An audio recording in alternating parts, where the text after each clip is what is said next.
Tonight, we shall hurl the gauntlet of science into the frightful face of death itself. Give my creation life! Wow, it's dark in here, guys. Light. The Enlightenment, scientific revolution. Welcome to Hughes History. I am your host, Mr. Hughes.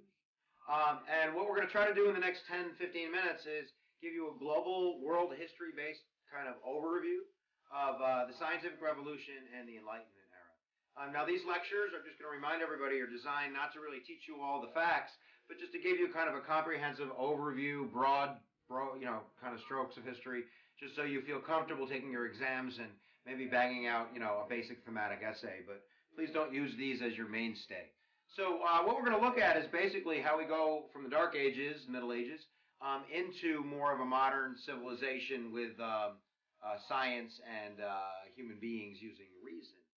So really, let's just throw some vocab at you. Maybe 4 scientists, 4 names that might pop up on the exam. And I would start with Sir Francis Bacon. Now, no relation to Kevin Bacon, so if you're playing 6 degrees of separation, you can't use Sir Bacon. But nevertheless, Sir Francis Bacon is really the guy who invented or came up with the scientific method. So the scientific method, I know you know from all of your science classes, starts with kind of stating a problem, gathering facts, developing a hypothesis, and then testing that hypothesis and observing the results, and then doing it over and over again until you can come up with truth in the with the natural world. So this is really different from the way that things were done before the 1600s. This is right around 1600. In the Middle Ages, in the Dark Ages, in the 1300s, 1400s, really truth is set by the Catholic Church.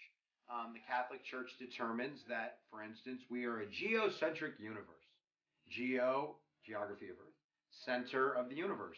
That Earth was the center of the universe, and the sun revolved around Earth. And of course, this is kind of metamorphical too. The idea that we're the center of the universe, that we know everything, that everything revolves around us. Whereas when, we come up with the heliocentric principle, and we'll go into that in a second, now we're not the center of the universe. Now we have to figure out where are we in relationship to the universe around us. But nevertheless, Sir Francis Bacon, scientific method, he turns the flashlight on and really starts that Enlightenment scientific revolution. So let me go find maybe 3 scientists, and we'll throw them at you, and then we'll move on. I don't even have to go look for them. There's one right there. I think that Copernicus, if I'm saying his name correct, Galileo, and Newton are probably the 3 that I would associate with that idea of the scientific revolution. I'm pretty sure, Hughes is a U.S. history teacher, so he's doing the best he can. But Copernicus, I'm saying his name wrong, and Galileo are really the people that really kind of zoned in on the heliocentric idea, figuring out through astronomy that there was a universe around and that Earth was definitely not the center of it. Galileo, I'm pretty sure, was forced to recant by the Catholic Church. And then Isaac Newton, of course, is maybe the premier scientist of the concept of gravity and really figuring out how the world worked around us. And these are important ideas because it really kind of breaks off into, now that we know we can investigate and find out things, what else can we do? What else can we explore? And really, the scientific method deals with the natural world, things that are proven, science, astronomy, weather, geology, physics, chemistry, all the omnities. But now we can go into the social omnities, psychology, sociology, and really that's going to be kicked off by, I'll give you some more names now, Descartes. And I'm a butcher of names. You could see Descartes, Descartes. I remember him because I'm a vegetarian, and he's the guy who said that animals were machines. But human beings have the power of reason, and that is an important concept. He's taking the idea of the scientific revolution that explores the natural world, and what he's basically saying is that we can do the same thing with human reason to figure out, the world around us in terms of government, or maybe, how we think or how we relate to each other, more personal things. So this is big. This is really individualism. Before it was authority told you what the truth was, And Descartes is saying that we can be the beckoners, that we can investigate and explore through our mind and our reason ideas that can spread like wildfire and affect the world around us. So instead of the world affecting us, we in fact are going to be affecting the world. We are the ones with the flashlight. That is the darkness out there of the Middle Ages. And it's time for us to start doing it, because the Catholic Church is certainly not going to be doing it. And then, technology is going to aid and abet this revolution as well. This is a revolution of ideas. But, throw an invention at you. What's the guy, the printing press? Gutenberg? Oh, no. Look at that. I think it's Gutenberg. The idea of the printing press. The idea that we can now distribute publication, papers, and books.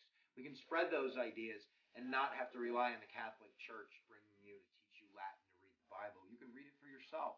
That, of course, is going to lead to the Lutheran or Protestant Revolution with 95 Theses from Luther. So all of these ideas are going to spread like wildfire. I mean, really, they're responsible, these scientists and Descartes and the idea of human beings through individualism, exploring the world and investigating and changing it. I mean, for, the French Revolution, the American Revolution, capitalism, communism, I mean, everything comes from that idea that we can develop philosophy and truth and investigate and explore it. So let's go through a couple other Enlightenment thinkers, and then we can probably do it for you. I just have to cough really quick.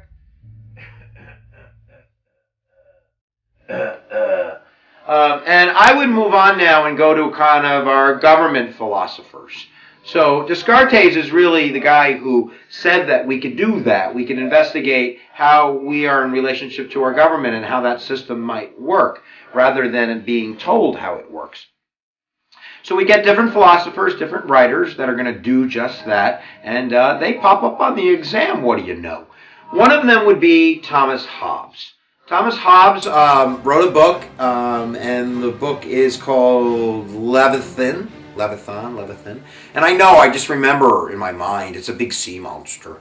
And Leviathan is the idea that Hobbes believed that human beings were evil by nature, that they were greedy and selfish and warfare orientated, and that they really couldn't be trusted.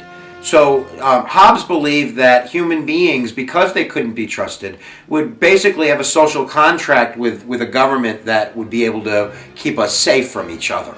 And this would lead him to support absolute monarchism, because the people give their power, their freedom in a sense, over to the king, so the king can have armies to protect them from invasion from each other. That's Thomas Hobbes. After Thomas Hobbes, we get his contender, the guy in the ring that doesn't like that idea, through John Locke. And John Locke writes that he agrees there's a social contract, that there needs to be permission, that the government exists, and that permission needs to come from the people. If you think of it like a chicken and the egg. John Locke would say, you know what came first? The chicken came first, and the chicken are the people. Because the people lay the government, and the egg would be the government. And you know that chickens do not lay eggs that are fertilized governments without having intercourse, bird intercourse with roosters. That would be consent of the governed. The idea that you have to, this is maybe inappropriate, but you have to, consent to do that in order to create the egg. That's the social contract. And then that egg becomes what protects your rights. And that's really the magic of John Locke, is natural rights. John Locke would argue that, when people say, oh, the government needs to give me my freedom, he would say, nonsense, you already had your freedom, the government took it away. You're born with that freedom. You're born with the ability to become who you want to be, to pray the way you want to pray, to think the way that you want to think, as long as you're not hampering on somebody else's natural rights. So, you could do what you want in this world, and the government exists not to protect you from other people, but in a sense to protect you from itself. That the government's number one job is protection of life, liberty, and the protection of private property. Part of this is a wealth thing too, that the elite, those that are in power. John Locke's not a grubber. He's not homeless. He's got property, and he doesn't want the people to come and take his property. And the government needs to protect his right to own that property, as well as his freedom of speech and those things. So his book is Two Treatises on Government, and those are these ideas that are kind of the opposite in a sense, similarities to the social contract, but opposite in the sense of the role of government and how we see the nature of human beings, right? Thomas Hobbes, people are bad, need government to protect us, you get a king. John Locke, people are good, you're born with natural rights, you need a government to protect those natural rights. So I'm going to move on now. I'm going to give you maybe 3 other names that pop up on the exam just so you've heard them and you can kind of know that they're coming at you and maybe you'll recognize them. One of them would be Montesquieu. Yeah, I don't know first names very well, but you don't need to know it. Montesquieu is a philosopher, I think a French philosopher, that really is now going to write about the nature of that government we've created through social contract. So Montesquieu would be a fan of John Locke. You know who else is a fan of John Locke? Thomas Jefferson. Locke's ideas are all over the Declaration of Independence. The idea that the King of England was taking away natural rights, so therefore we had a right to overthrow the government in order to create a social contract that was honest and true and open. But nevertheless, Montesquieu is still worried. He's still worried about that big bad government, and he comes up with some theology or ideology that is going to keep us even more safe from that entity, because his idea is that one power is just too corrupting. That power, government power, is corrupting because eventually the government's going to try to save itself rather than save the people. So what Montesquieu says is, if we develop a separation of powers and then we give each of those powers different powers to check each other so they can balance that power out, then we'll have even more safety in our natural rights. So he comes up with checks and balances and separation of power, which most Western nations and even other nations around the world that aren't dictatorships or absolute monarchs have. Right? In England, they have a parliament, and then they elect the leader of England. How could I not know that? The prime minister.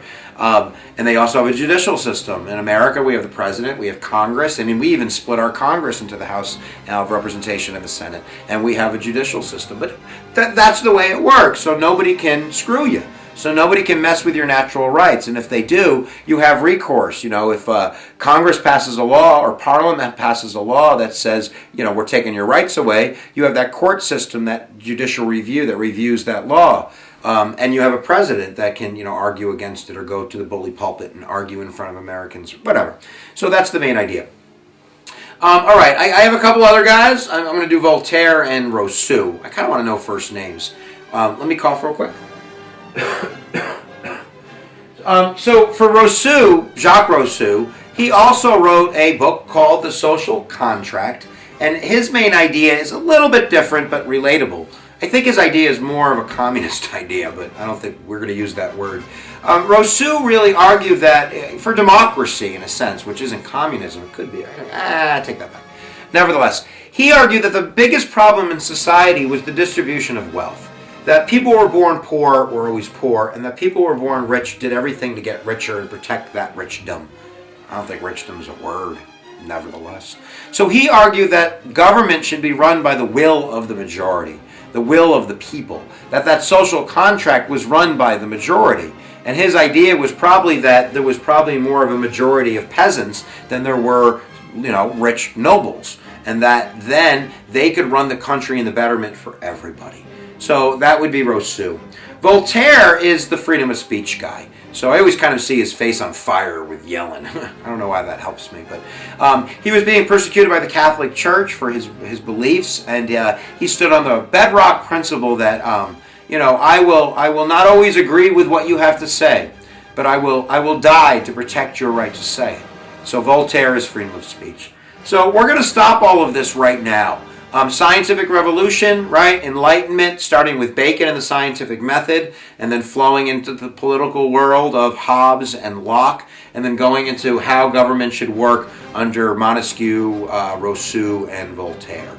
And that'll pretty much do it. But this is the theme of change, the theme of changing points in world history. So basically, if we're going to turn the wheel, we're turning it with a scientific revolution, and we're driving away from the Dark Ages and the Middle Ages into the Enlightenment, into the modern era. So where attention goes, energy flows. Make sure that you study with 100% of your energy, or take a break because it's probably not working. Could you imagine driving a car at 30%?